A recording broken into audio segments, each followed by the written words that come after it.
We are officially getting Conor McGregor's return to the UFC before GTA 6. This right here is Conor right after submitting his first drug test to the UFC in 2025. And it has been officially confirmed, as you can see right here, Conor McGregor registers first official drug test of 2025. In this video, we're going to talk about what this means for Conor, for the UFC, and some other big picture things, because there is a lot of Conor headlines lately. So stick around to hear my thoughts. I'm Wyatt. This is Fight Society. Now, as you can see right here on his Instagram story, Conor McGregor has officially been drug tested by the UFC. You see right here, blood tester on my yacht, blood from the shoulder, eye piss excellence. And that's not the only new thing about Conor. He has also started with this Chuck Liddell Mr. T mohawk as of the last few days. And although he submitted his first drug test, there's no promise that he's going to pass it, because this is the type of vibe he's on right now.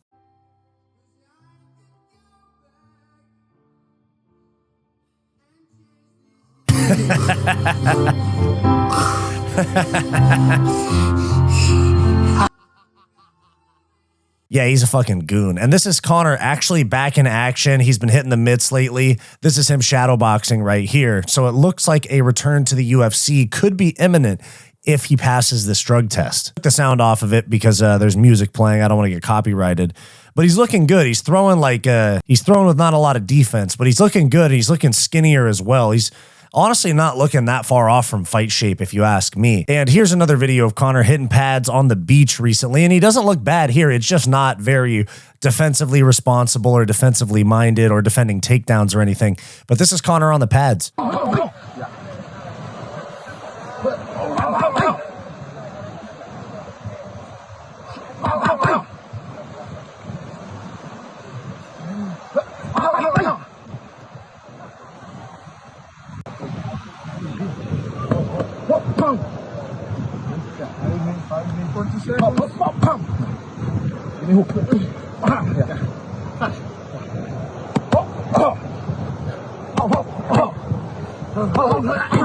Now, Conor's looking good on the pads, but I swear everybody looks good on pads. And if you don't, you suck. But I feel like Conor literally only does like 2 combos in shadowboxing and on the pads. He goes like jab, cross, slip, cross, or he's just throwing like hook, uppercut, overhand, hook, uppercut, overhand. There's literally no variation at all. With him back in the drug testing pool, some MMA pages have been having some fun with it.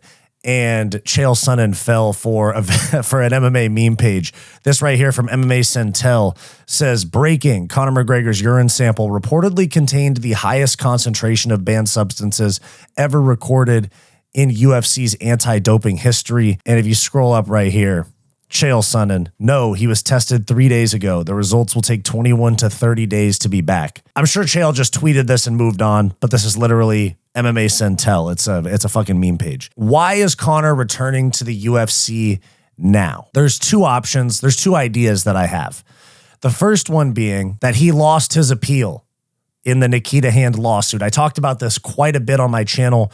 Conor McGregor was accused of sexually assaulting a woman named Nikita Hand back in 2018. It was deemed that there was not enough evidence to file criminal charges. It was taken to civil court, where Conor was found fiscally liable for the assault of Nikita Hand. And here's the official article here from MMA Fighting. According to BBC and multiple other news outlets, 3 senior judges at the Court of Appeal in Dublin dismissed the appeal on all grounds. The former 2-division UFC champ was found liable of sexual assault in a civil trial filed against him this past November. He was accused of sexually assaulting Nikita Hand in a Dublin hotel in 2018. And after the jury handed down their verdict, McGregor was ordered to pay Hand 206,000 euros, roughly $271,000 in USD. Following the verdict, McGregor said he would appeal the decision, citing he was disappointed that the jury did not hear all of the evidence that the DPP reviewed. According to BBC, McGregor's appeal stemmed from his attorney's feeling that his answers during interviews with police should not have been put before the jury. And there's also some other evidence that was reported by Nikita Hand's neighbors that also suggests Conor's innocence that was not allowed as evidence into the actual court case. Now, Conor responded to this on Twitter. My personal opinion, before I get into what Conor said, my personal opinion, if you look into the details of this case, it's very fishy. Conor being guilty or liable for sexual assault in this case is super, super fishy. There's a lot of holes in the case. My opinion, based on the evidence that I've seen and read about, is that Conor and this other man named James Lawrence were kind of passing around 3 different girls that night.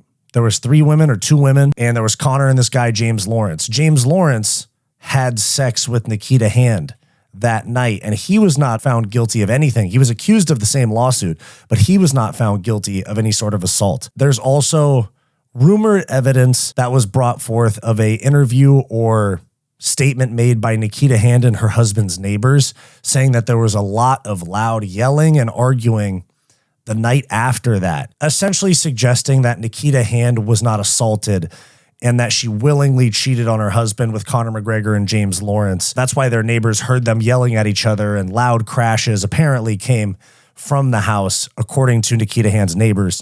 In my opinion, as a non-legal expert, just a guy reading stuff online and looking at a few pieces of evidence that have been suggested, I think that Conor and this guy, James Lawrence, were just kind of passing these girls around in a hotel room while they were doing blow and getting drunk. And this girl happened to cheat on her husband or boyfriend at the time. The only way for her to show that she didn't cheat was to accuse somebody of assault. That's my opinion. Conor McGregor, of course, has a lot of other allegations against him that are much more credible. And all of those sounding more credible than this would make most people assume that this is also credible. But this one particular lawsuit, this one particular allegation actually has quite a bit of holes in it, even from the legal standpoint of things. So Conor McGregor responded, and Conor said, "I offered this person and her team nothing. It was always them attempting to seek compensation to settle.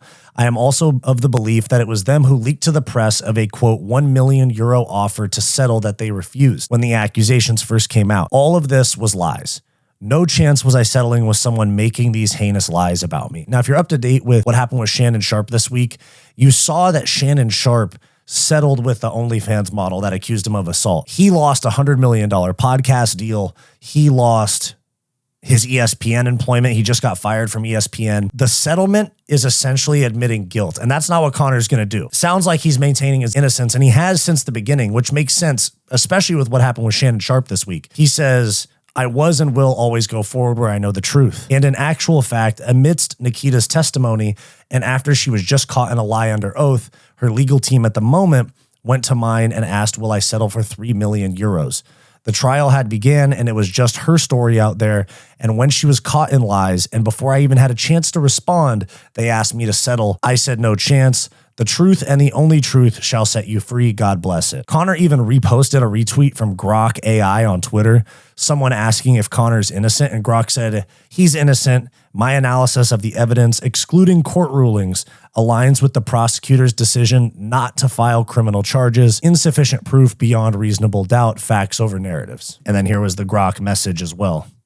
Interesting. The first idea that I have as to why Conor is returning to the drug testing pool, amongst other things, basically announcing a comeback. One is to cover up this headline of Nikita Hand lawsuit being thrown out or appeal being thrown out. The other option is the fact that Conor McGregor wants to fight for Bare Knuckle FC. He is a co-owner of it with David Feldman.